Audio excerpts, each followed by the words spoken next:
La guerre par procuration. Quand nous disons la guerre par procuration, quand nous voyons les grands Zaïre devenir aujourd'hui les grands Congo, la République démocratique du Congo, peut-être vous ne réalisez pas, mais quand vous regardez ceci-là, on prend, vous prenez ça comme ça, dans la quête un peu longue, hein? Et vous allez comme ça, donc ça descend quelque part là-bas, puis ça remonte. Ça c'est la RDC, non? Oui. À peu près, oui.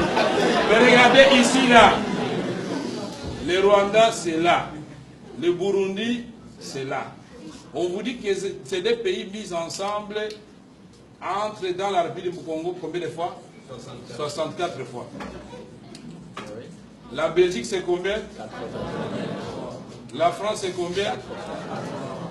Mais comment un pays comme ça, vous vous réveillez un matin, vous êtes en train de pleurer que celui-là a giflé celui-ci?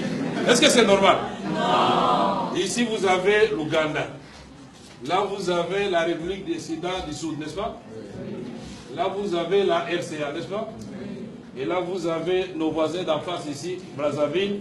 Et là, vous avez quelque part l'Angola, Zambie et la Tanzanie, là, puisque la Zambie part d'ici. Mais ces pays avec 9 voisins. Mais notre vocation, justement, c'est d'être une puissance. Mais on nous fait des guerres par procuration à travers les voisins. Les guerres par procuration à travers les multinationales.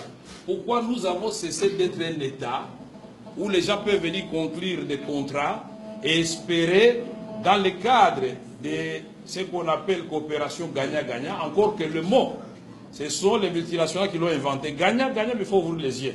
Ça peut être toujours déséquilibré. Mais les gens préfèrent là où ils peuvent gagner peut-être à l'échelle, mais pendant longtemps, et être sûr que la situation sera stable. Mais quand ils sont conscients que vous êtes une bande d'aventuriers en train de diriger un pays, ils vous font la guerre, et donc toute cette partie à l'est de la République démocratique du Congo est paralysée.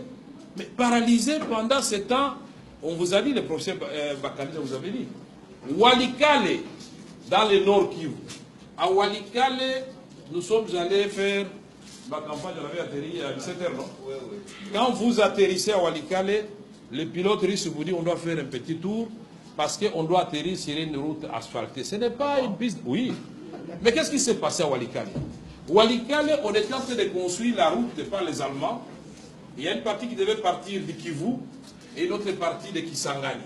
Et les deux routes devaient se rencontrer pour relier Bukavu à Kisangani. Mais quand ils arrivent à Walikale, tiens, ils creusent, les Allemands se regardent, ils disent, mais comment? Qu'est-ce que nous voyons là? Ça, c'est pas la cassiterite. Et puis, ah, l'or. Mais ils viennent de Kisangani, ils arrivent au niveau de Banalia ou... Oui, je crois. Ils creusent, ils voient, ça c'est de l'or. Eh bien, la route n'est jamais finie. Les Allemands, de part et d'autre, ont exploité pendant 4 ans. Et le président Mobutu se demandait, mais Zélan pose aussi la Teponanine. Et on va découvrir qu'ils sont en train d'exploiter. Donc la portion qui est restée ici, c'est ça qu'on appelle piste d'atterrissage. Ah bon? Et je vous dis que cette piste d'atterrissage a plus de vols par jour que l'aéroport international de Lubumbashi. 17 vols internationaux par jour. Donc les avions partent de Walikale, un bled perdu dans le circuit nord où il n'y a ni eau, ni électricité, ni école viable, ni centre de santé. Mais chaque jour, vous avez 17 vols de Walikale vers Nairobi. Walikale, Entebbe Kampala. Walikale, vous allez à Kigali. Walikale, Bujumbura. Mais là, ce sont des centres de transit. Mais ces avions Antonov amènent des minéraux. Et ces minéraux sont récupérés tout de suite là, puisqu'il y a des centres de négoce.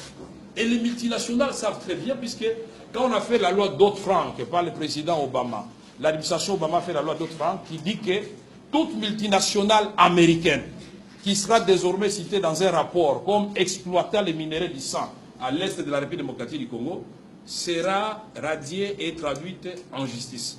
Nous aurions voulu que les Canadiens fassent la même chose, les Belges, les Britanniques et les Français, les Australiens, tous ceux qui ont des multinationales qui viennent ici, le groupe Banro, il y a tout un tas d'entreprises qui prolifèrent. La guerre par procuration, l'armée américaine, depuis l'aventure de la Somalie, ils ont dit non, non, on ne vient plus en Afrique.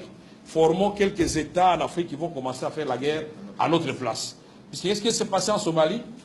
Ils viennent débarquer en Somalie, oubliant la géopolitique et la sociologie et l'anthropologie. Ils débarquent, il y a des groupes armés, mais quand ils descendent, on prend 3 Américains qu'on tue de façon brutale, mais tous ils sont terrorisés, ils repartent et la guerre a pris fin. C'est pourquoi nous avons dit au secrétaire général, c'est bien d'amener une brigade d'intervention à l'est de la République démocratique du Congo. Mais quand vous voyez du nord Katanga, de Tanganyika, jusqu'à Dungu en province orientale, donc à la frontière du Soudan, mais c'est un territoire plus grand que l'Europe occidentale. Mais comment pensez-vous que 3000 hommes vont se déployer ici et réussir là où 17 000 hommes, 18 000 hommes de la MONUSCO n'avaient pas réussi? C'est pourquoi il faut prendre des précautions. Parce que dans les temps, on avait eu Artemis dans l'Itourie avec la France.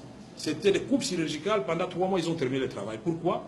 Parce que si le plan interne a créé un minimum de consensus, si le plan interne, on a localisé les chefs de bande et les chefs de groupes armés, on les a identifiés. Mais si vous faites l'obstacle, on va vous arrêter. Et l'affaire est bien partie. Mais les M23 menacent les Nations Unies. On ne fait rien. Et alors, un autre aventurier va menacer et les gens continuent à mourir. Voilà ce que nous disons. Guerre par procuration, ça peut être les multinationales, ça peut être les pays voisins, malheureusement aussi les Congolais.